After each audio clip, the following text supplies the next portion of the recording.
Hello বন্ধুরা, তো তোমরা সবাই কেমন আছো? আশা করি তোমরা ভালোই আছো। আর এই দেখো সকাল সকাল চা দিয়ে শুরু করছি আজকের ব্লগটা। তো এই যে সকালবেলা আমি একটু চা খেয়ে নিচ্ছি, কারণ চা না খেলে তো ভালো লাগে না, সেটা তো জানোই। আর এই চা খেয়ে একটু সকাল সকাল আজকে রান্নাটাও করে নিচ্ছি, কারণ আজকে কি আছে, রথযাত্রা। হ্যাঁ, তাই রান্না হচ্ছে একদম সিম্পল, আলু ভাজা আর ডাল, আর এদিকে আলু পনির দিয়ে একটা তরকারি।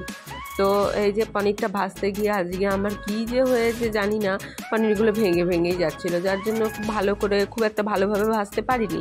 আর পনির ভালো ভাজা না হলে আমার কর্তামশাই উনি আবার পনির খান না, একটু ভালো ভাজা হলে তাও একটু খায়। কিন্তু তরকারিটা জাস্ট অসম হয়েছিল, তরকারিটা খুব টেস্টি হয়েছিল। আর এখানে এই যে আমি একটু ভাত নিয়ে বসেছিলাম, ছেলেও চলে এসেছিল। আর এই দেখো রথের মেলাতে চলেও এসেছি। হ্যাঁ, যে মেলাতে রথ ঢুকেও গেছে, আর আমরাও চলে এসেছি সেই রথ দেখার জন্য, রথের দড়ি টানার জন্য। তো এই যে আমি তোমাদেরকে ঘুরে ঘুরে দেখাচ্ছিলাম, এই দেখো কেমন ভিড় হয়েছে, দেখেছো কত ভিড়। আর এই দেখো আমার ছেলে, হ্যাঁ, ও রথ দেখছে ওখান থেকে। আর এই দেখো এখানে আমরা রথের দড়ি টানতেও পেরেছিলাম।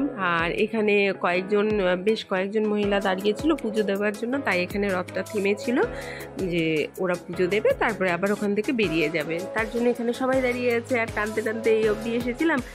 আর সেই জন্য ওখানে আমি আবার তোমাদের জন্য একটু ব্লগিং করে নিচ্ছিলাম। আর মেলা মানেই তো জানোই জিলেপি, জিলেপি তো খেতেই হবে মেলা মানেই। আর এই জিলেপি আর পাঁপড় ভাজা, সে যেই মেলায় হোক, রথের মেলা বা অন্য কোনো মেলা, তো সেই মতো জিলেপিও নিয়ে নিয়েছি, আমরা বাড়িও চলে এসেছি। আর এই দেখো সবাই জিলেপি খেতে বসে গেছি, আর এদিকে ছেলে খেতে বসে গেছে নিচে, আমি চেয়ারেই বসে খাচ্ছিলাম। আর এটা পরের দিনের ছিল, পরের দিন এই দেখো আমার দিদির ছেলে আমার জন্য কি পাঠিয়েছে, কাজু কাটলি, আমি খেতে খুব ভালোবাসি। আর আমার ছেলের জন্য গাড়ি পাঠিয়েছে আমার দিদি, ও তো খুবই গাড়ির ভক্ত, গাড়ি পেলে এত খুশি হয়, ওটা এখন খোলার জন্য ব্যস্ত হয়ে যাচ্ছে। তো আমার এই ব্লগগুলি বন্ধুরা তোমাদের কেমন লাগে অবশ্যই কমেন্ট করে জানাবে। আর চ্যানেলটিকে সাবস্ক্রাইব করে দিও, লাইক করো, আর সবাই খুব খুব খুব ভালো থেকো।